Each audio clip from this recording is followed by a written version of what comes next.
Hi, welcome to another edition of In Between the Pages with James Lott Jr. I am James Lott Jr. We're going to get in between the pages with a young author that I've known for several years from the online communities. We are part of the SOAP community. To give people a chance to showcase their work and find out what their process is. And that's what this show is all about. All things literary, all things writing. And he's written some books. He's writing one right now. And we're going to talk to him about those books and what made him start, why he likes to write, what his writing process is, what his books are about. And so, ladies and gentlemen, boys and girls, and all non-binary persons, Casey Hutchison. Hi, Casey. Hello, James. How are you? Good. So you are in the Midwest, correct?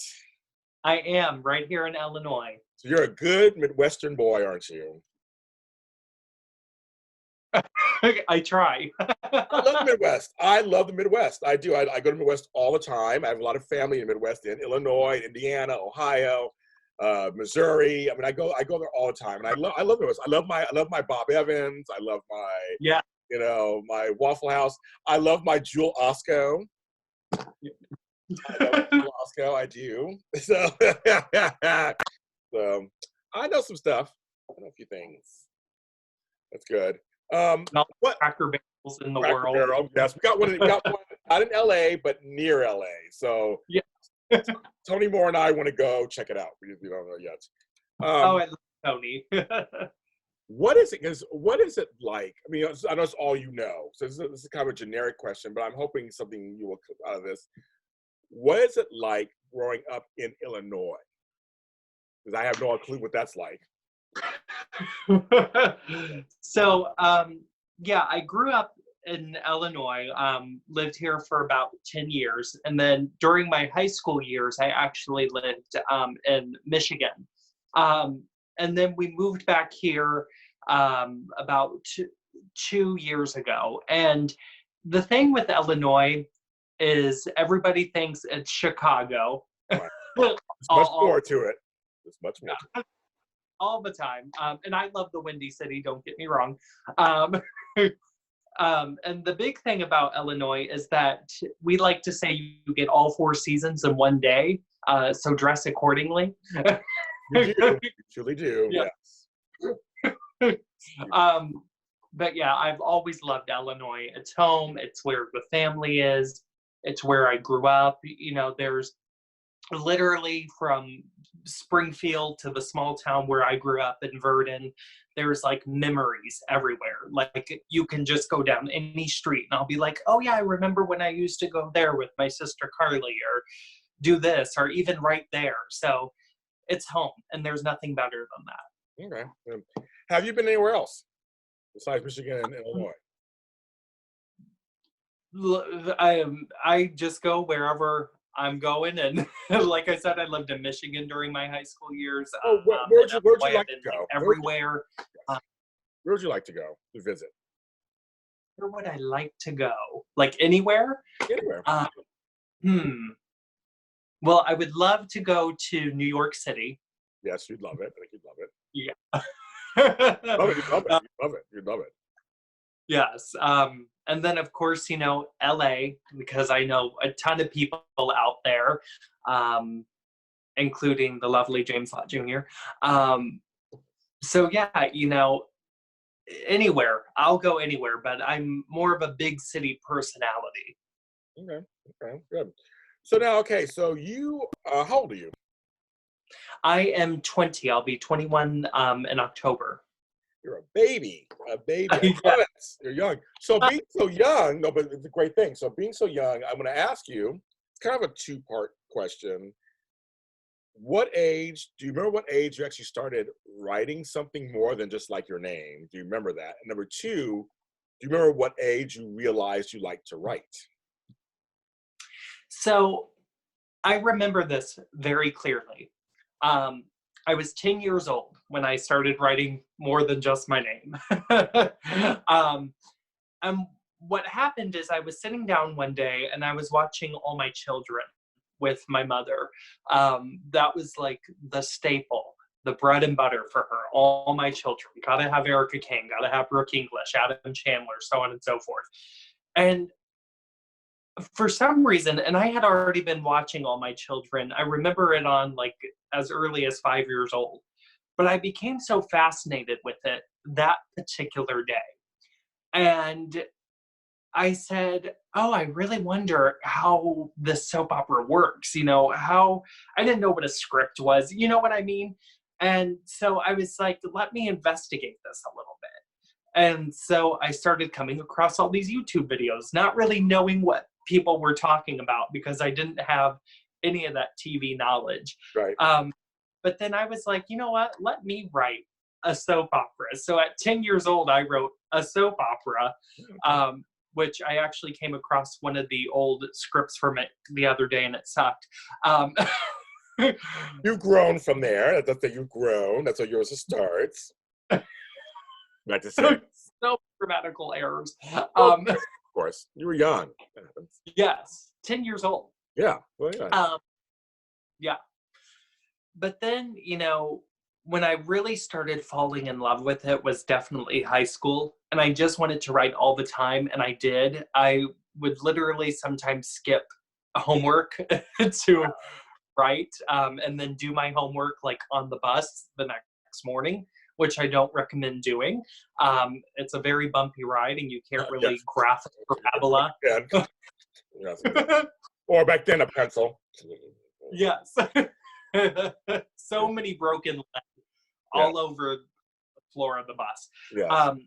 But yeah, it was high school where I started falling in love. And now that train is just going and I write every day, every time I have free time. It's funny. I have almost a similar story. I just realized today. Oh, you went away. Come back. There you are. Where'd you go? I'm trying to tell a story. Don't leave me. I'm trying to tell a story. Right. Like James telling a story. I got to peace out. No, I was 10 years old myself. I realized that 40 years ago, this year, I started writing. Isn't that funny? Yeah. You said 10. That was me too. So I was like, oh, I was 10 years old. And my inspirations were Dynasty, Dallas, and General Hospital. So It's funny that you said that, and this is probably why we get along all the time. We have things. Someone's flying over there. This is home people right home. This is real life people. Like someone's flying in front of my screen. I'm trying to tell a story. Why is anybody bothering me? No. No, but same thing.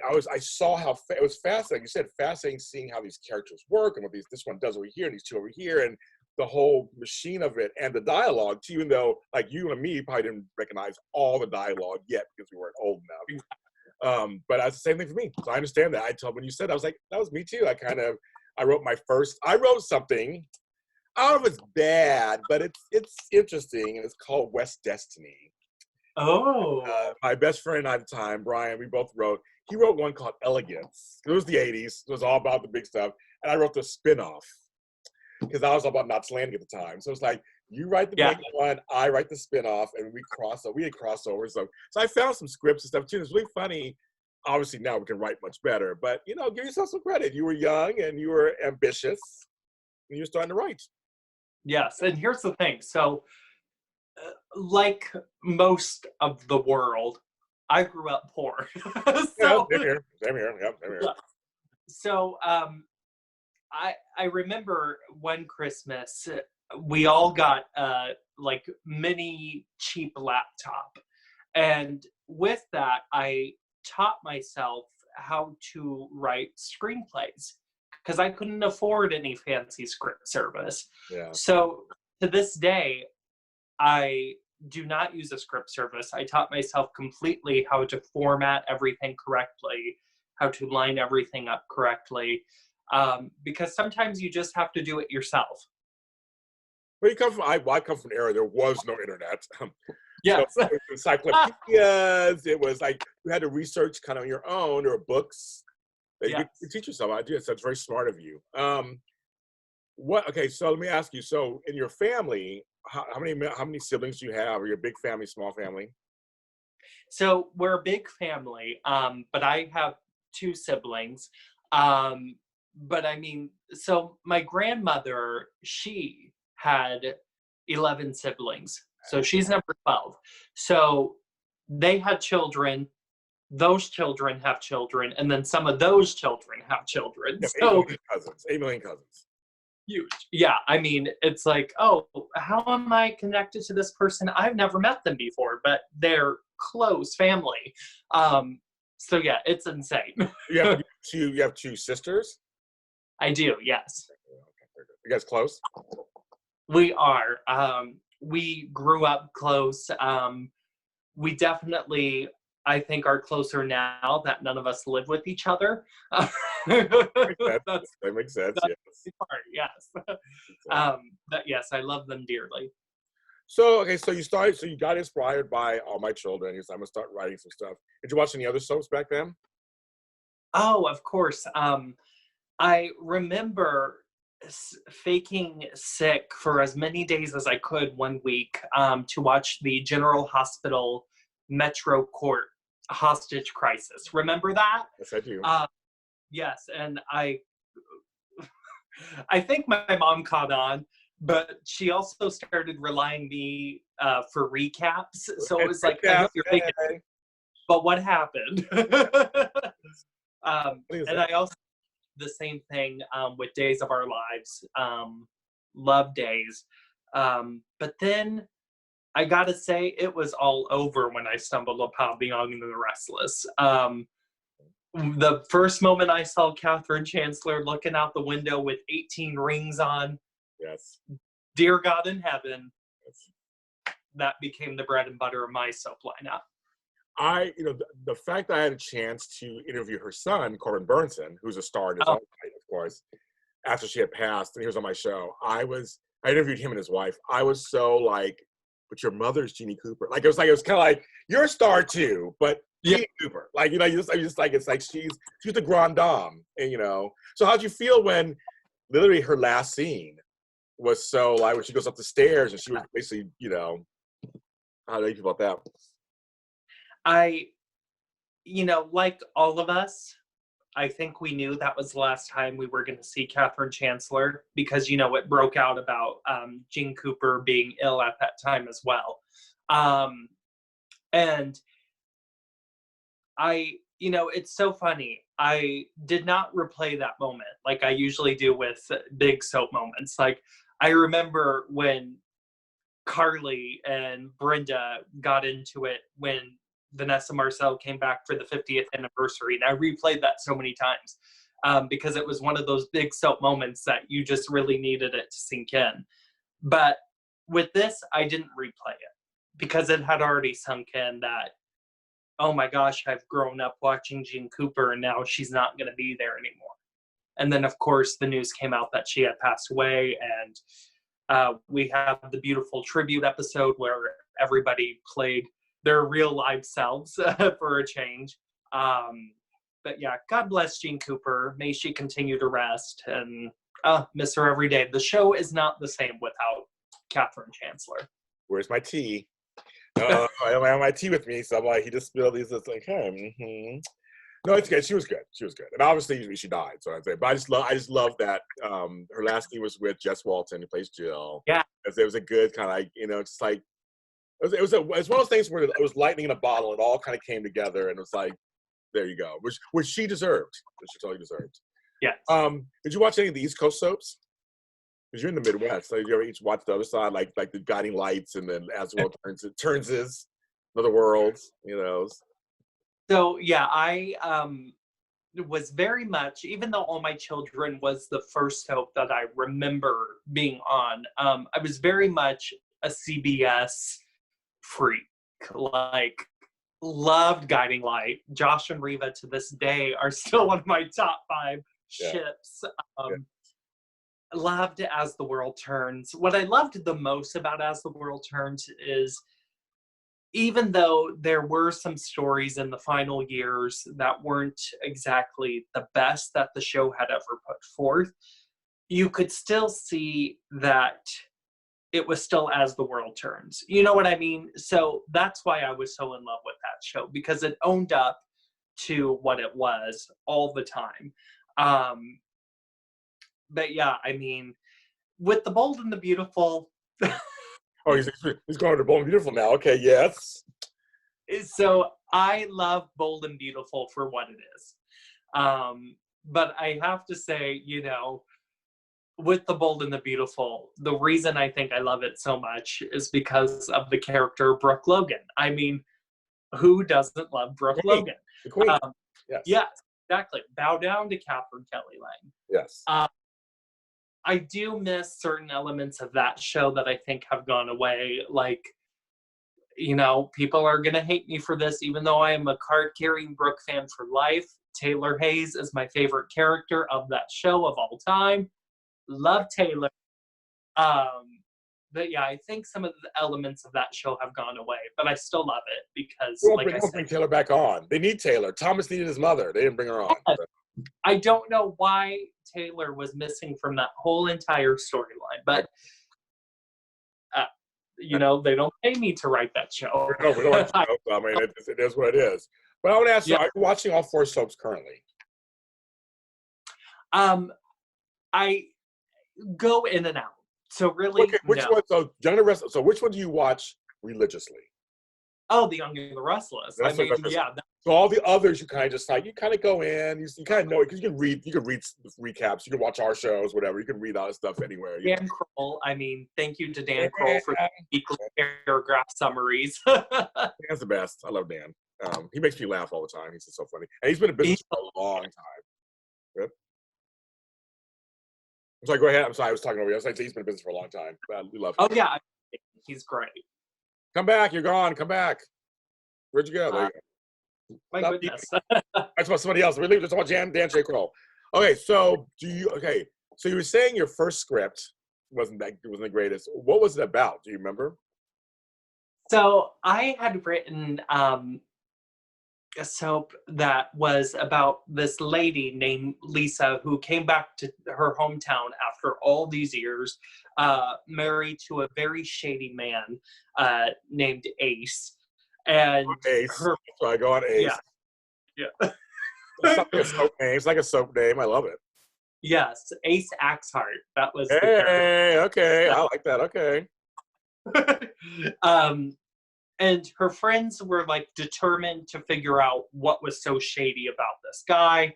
And then they figured out that he was involved in the mob and using Lisa's company as a front for his mob dealings. So yeah. That sounds good. That sounds good. At 10 years old, that sounds good. Yeah. That sounds good.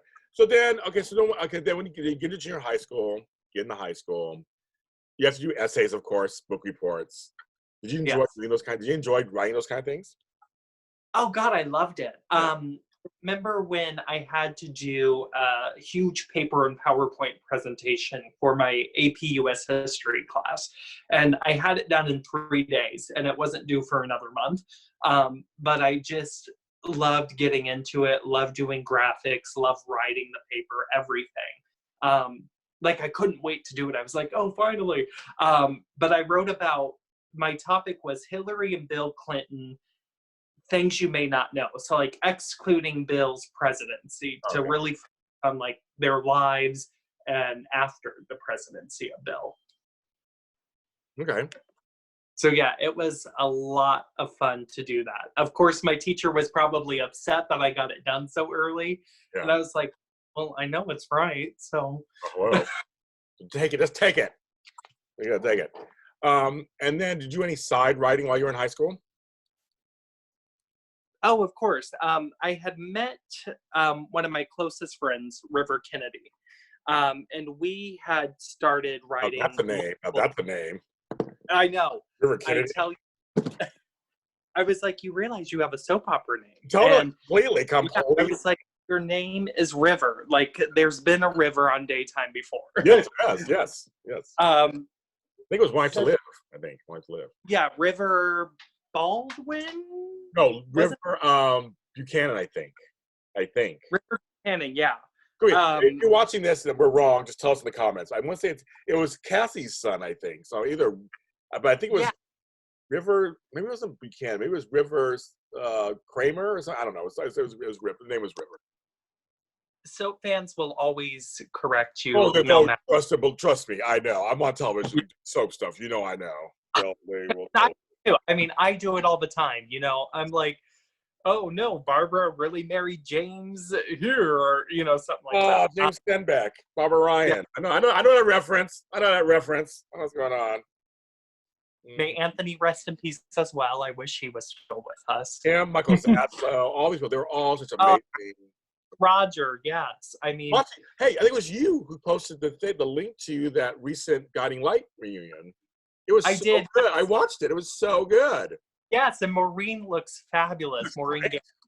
yeah. Great. But it was good to see Liz Kiefer. I was like, oh, wait, the guy did a good job. He let them talk and he let them have it. It was a great, I loved it. So thanks for posting that. It's an after-world turn. It was a Guiding Light reunion thing from Zoom. They had 5 characters on. Jerry Verdor and all that was good. Robert Newman. Robert Newman looks good too. Oh, honey, Hot Robert Newman. stuff. Tell you, I'll Hot jump stuff. in a pop for Bud still and baptize myself. But, that's Yeah, right. but hmm but yeah, River in high school, and he really became sort of a writing partner for me. And we, what was so great about my high school in Mount Pleasant, Michigan, was we had our technical vocational center built onto the school. So we had a ton of electives that could be brought in. And one elective was a radio and TV course. Wow. Yes, from our dear teacher, Mr. Bragg. And we had all this TV, all this radio equipment. Every Friday, if you were in the class, you got to film the news announcements with What? actual TV cameras. So yeah, I remember holding that on the pedestal and like, don't move, like that's the perfect shot, or being on the switchboard and like, go to camera one. It Yeah. was fabulous. We were so lucky. Oh my God, we were so blessed. Yeah. But it was amazing. So yeah, high school, because of Mr. Bragg and River, was fabulous. Good. Okay, good. So then when did you decide to write your first book? When did that start? So, of course, I was mainly into television writing, wanting to write for soaps, of course, even though the best days were way gone. Yeah. By the time I was old enough to write something that made sense. Um, and then I was like, I still want to get my stories out there, because as a writer, you just want to write, and you, in my opinion, want people to recognize and see that creativity. So then I came across self-publishing, and because you do it as well. And I was like, oh, that would be great to do. Let me write a book. The hardest thing, though, was not the self-publishing. That was way easy, Oh, yeah. even creating my own cover. The hardest part was taking what I knew about television writing and transitioning that into a novel. It was basically like I had to start from scratch all over again. So much like that 10-year-old soap opera script, my first book was not the best. But now, you grow as a writer, like you mentioned earlier. So from the second book to even the third book that I'm writing now, the growth is ever so there, because now I know novel structure as well. Let's go back to the first book. So that's Yeah, Runaway Housewife, right? correct. Yes. Okay. So what you look back on it, what do you think you did that wasn't the greatest for that book?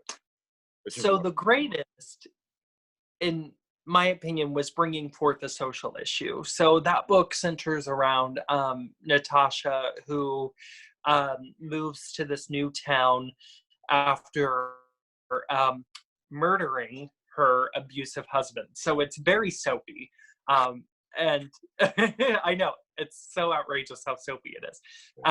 But I wanted to bring forth really the psychological aspect of what a marital abuse victim feels.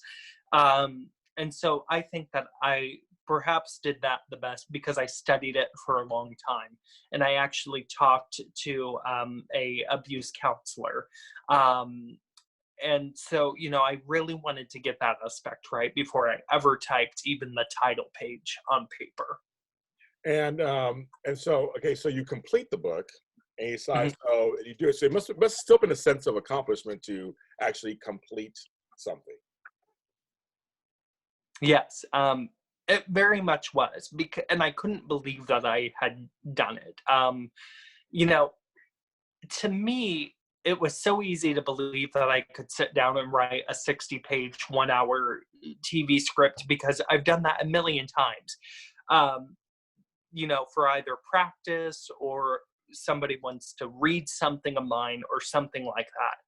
But to complete something of a novel structure with chapters and dialogue and quotes and movements that go a little bit slower, so you build more of the structure, because you kind of only have one shot unless you're going to make it a book series. That sense of accomplishment was overwhelming, and it almost made me cry, because as a writer, when you complete something that you've been working on for a while, that you've thought about even longer, it's the best experience in the whole world. Yeah. Now, for folks out there who are watching this, I was told by a writer who is published through traditional and also self-published. He told me on my own show a couple of years ago, he's like, James, self-publish. It's not the Yeah. same stigma as it used to be now. Because there are poorly written books that are being published traditionally. Yes. And there are books that are brilliant that actually are getting noticed that are being self-published at first. So I want to say, I feel like Twilight was one of those. I feel like I heard that somewhere, or one of those, or 50 Shades, or some of those books was like came out of some kind of either fan thing or whatever. Like, you never know where the greatness will come from. So doing self-publishing.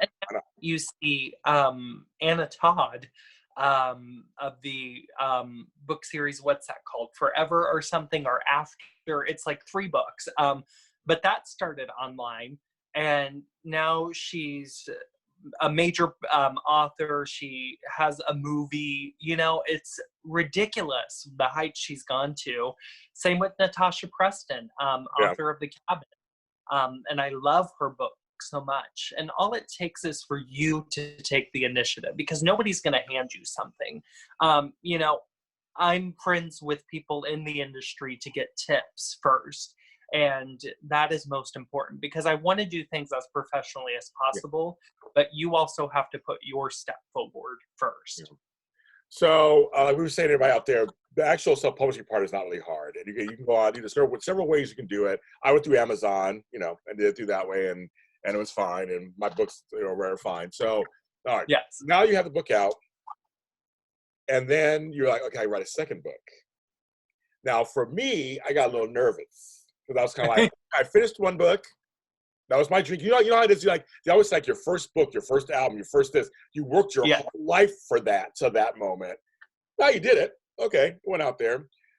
Now the second book, which is the 4 Spots in Hell. So how did you feel going into that book? So, it's funny, because I actually felt 2 emotions, and they were stress and they were excitement. So the excitement came from doing a second book. Finally, I've dipped my toe in the water. Yeah. How can I move on and make this better? And that is where the stress came in, because I knew that I could do leaps and bounds better than that first book, but how I was going to do that, how was the big word of the day. And it took me a while. I outlined that book for months, and I changed so many things, including everything down to character names, because I wanted it to really be the sticking point. The first book was fun, like I said, dip the toe in the water, but the second book, I really wanted it to drive home hard what I could do as a creative person. Yeah. I know how it is. It's like, I mean, you write, because you're a writer, so it's going to come out anyway. So you write it out. So did you decide this story needs to be very different, or are you trying to create a brand? By this point, we're saying, well, I wrote this type of book, I should probably write a book in the same vein. Like, which direction were you trying to go? So I come from centering my creative philosophy on the Agnes Nixon quote, make them laugh, make them cry, make them wait. And I take parts of that. I'm like, okay, so let's start with make them laugh.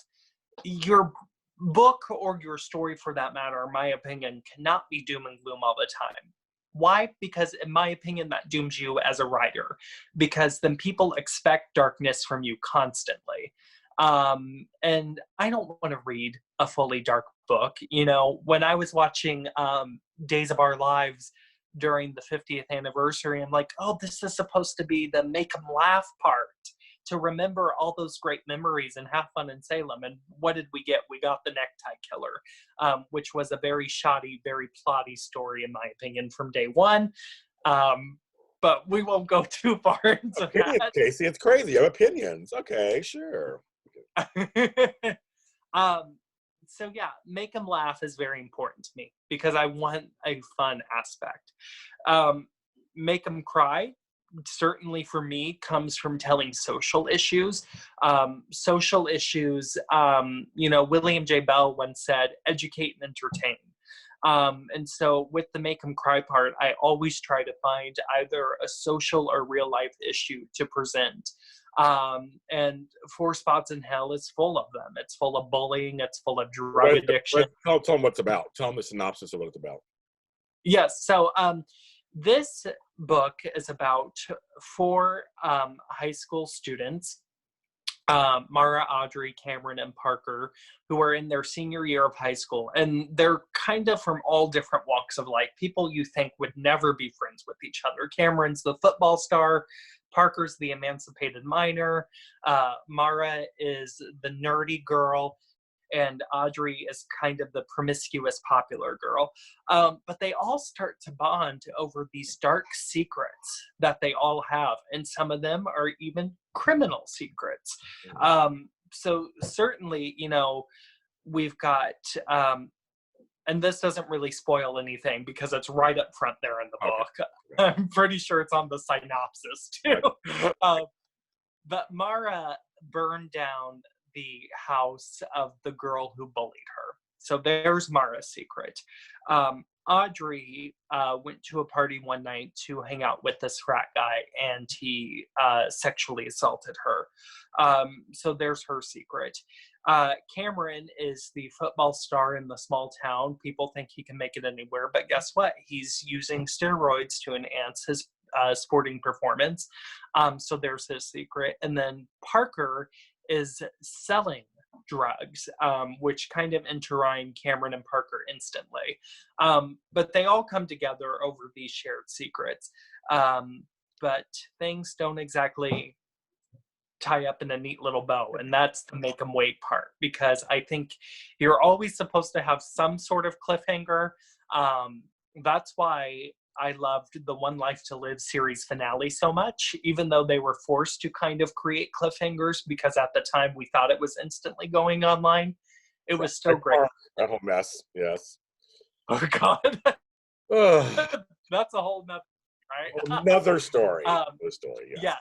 But it makes you think that it's still going on. And I kind of like that with Melrose Place as well. You know, Melrose Place, to me at the very end, even though that last year wasn't the best, it still ended like you knew it was going to go on in some regard. So I always try to leave a little piece of, oh, these characters are real to the writer, and they're going to go on like the rest of us. So you got 2 books done. So that's good. 2 books done, out there, working on a third. So Yes. I applaud you. Have a sense of accomplishment that, like, people talk about it. People, I wish I could write. I want to have a story I want to write. I want to write. You're actually writing it. So it's kind of, did you ever keep a journal? Do you ever write short stories or anything like that, any kind of stuff? Oh, yeah. One of the best Christmas presents that I ever got as a child was this beautifully brown leather journal, and these amazing Sharpie pens. And that was one of my main gifts for Christmas. And I used every page in that journal, front and back, even the end cover where it was just that white space and I wrote constantly.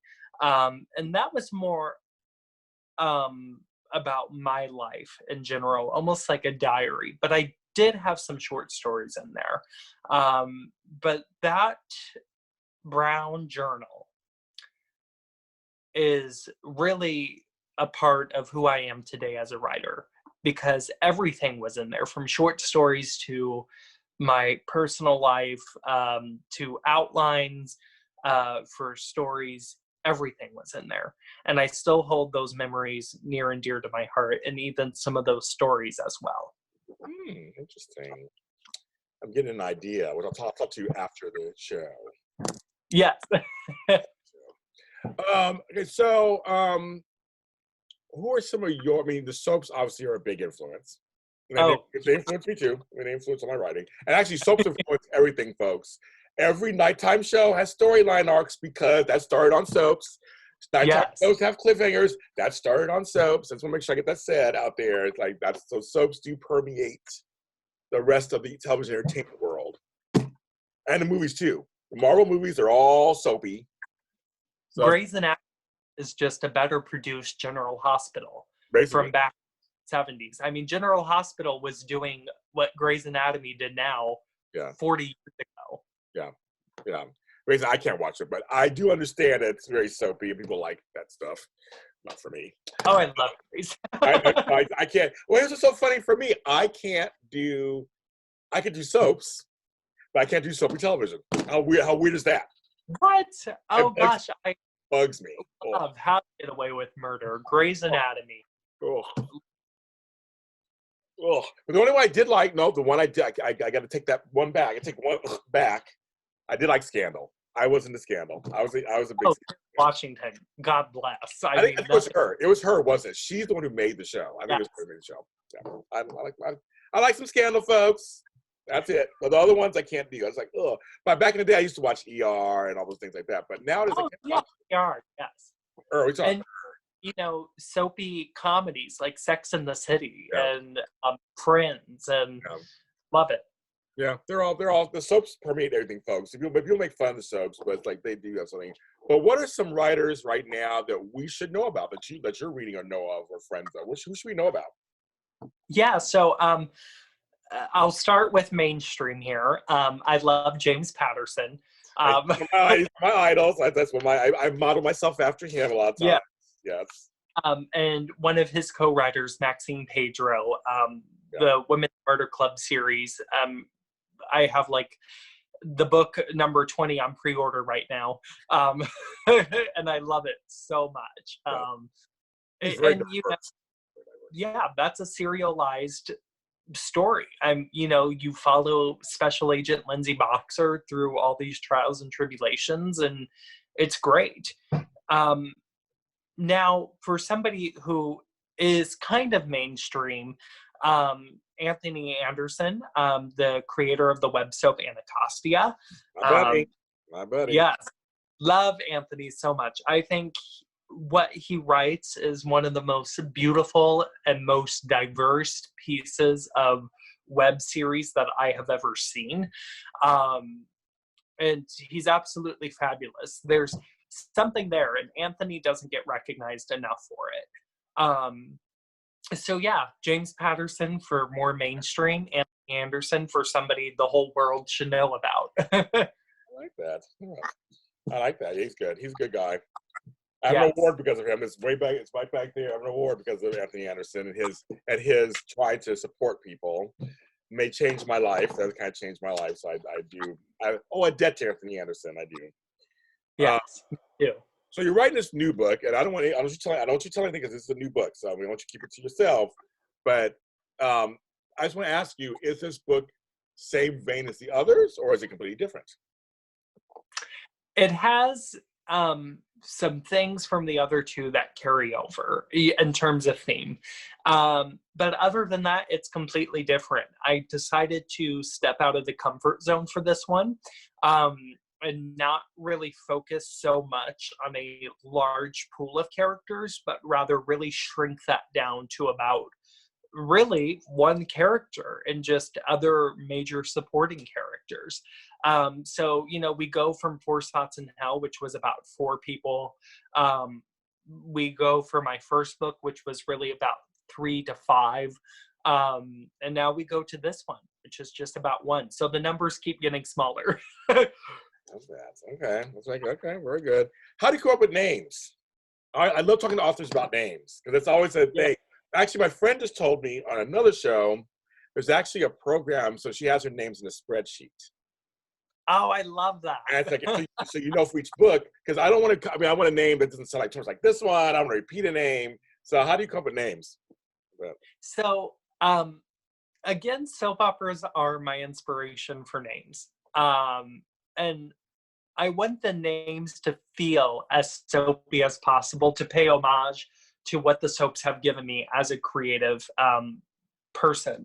And so, in my second book, Four Spots in Hell, you know, there's the character Audrey Middleton. So we take a very simple first name, but then we add a little soap to it at the end. Yeah, of course, I love it. Yes. Or Parker Jameson, you know, that's in my second book as well. So I try to keep the names with a little bit of soap opera flair to them. Of course, for my first book, I did rename the character. The original first name was supposed to be Renee, to pay homage to the zany character Renee on One Life to Live. But then I decided to go with Natasha and tone it down just a bit. But yeah, so I always am paying homage to what soaps have given me. And what's better than a crazy off-the-wall soap opera character name? I like that. I do. It's fun. It's fun. So I have one of my books. I have Santa Angelo and I have Vandervoort. I mean, they're clearly soap influenced. Clearly. Yes. And I'm not ashamed of that. Not ashamed of that. Me neither. Influence. If someone asked you what kind of writer you are in like a couple of sentences, what would you say? I'm a writer who feels the everyday emotions of life. It's very important to me to write what I know. And sometimes take what I know off the wall. So I do know the struggles of abuse. I've seen it firsthand. But if I can also flare that up a little, like I did in my first book, and say, oh yeah, the wife allegedly killed the husband, then I'm going to do that. But it's very important to me as a writer to write what I know. And I think every writer should do that. Very good. And we'll end it there. That's a good ending right there. Casey, thanks for being on the show. Thank you for having me. This was so much fun, and I'm so appreciative towards you. And thank you for giving us creators a little something back. My pleasure. And you're part of the village, so I'm here. And he'll be back on again. When the other book comes out, he'll come back on and we'll promote it. But tell folks where they can find you on the interwebs. So I'm on Facebook, come visit my funny memes to get us through our quarantine. Casey Stephen Hutchison, you can look me up on there. I'm on Twitter at Casey S. Hutch. You can connect with me there, chat soaps all day long, listen to my co-host and I on the chat podcast to talk about daytime. So yeah, I'm everywhere. He's everywhere. He's like me. We blanket everything. So we are. Yes, we are. I see you online all the time. Which is a good thing. Yeah. And of course, everybody, where can you find me? We're all James Lott Jr.'s are sold at James Lott Jr. and all social media platforms. This show is on everything you think of, from Deezer to Spotify to iHeartRadio to YouTube, the video version. You'll find this and other interviews from people who are songwriters, playwrights, authors like Casey, new, older, long-term veterans, newbies. They're all on there. Please watch, subscribe, comment, rate, and more importantly, check out their material. Check out his books. Check out his stuff. That's what we want you to do. And it might be something you're really, really into. And of course, everybody, I have my books. They're all on Amazon.com. I got like 20 of them on there. And I have a few more coming out. Thank you. They're coming out soon. But reading is fundamental and it's fun. and we need escape right now while we're sitting at home, Yes. not watching the news all the time. So grab some books, grab his books, grab some books, and do that. And we will talk to you next time.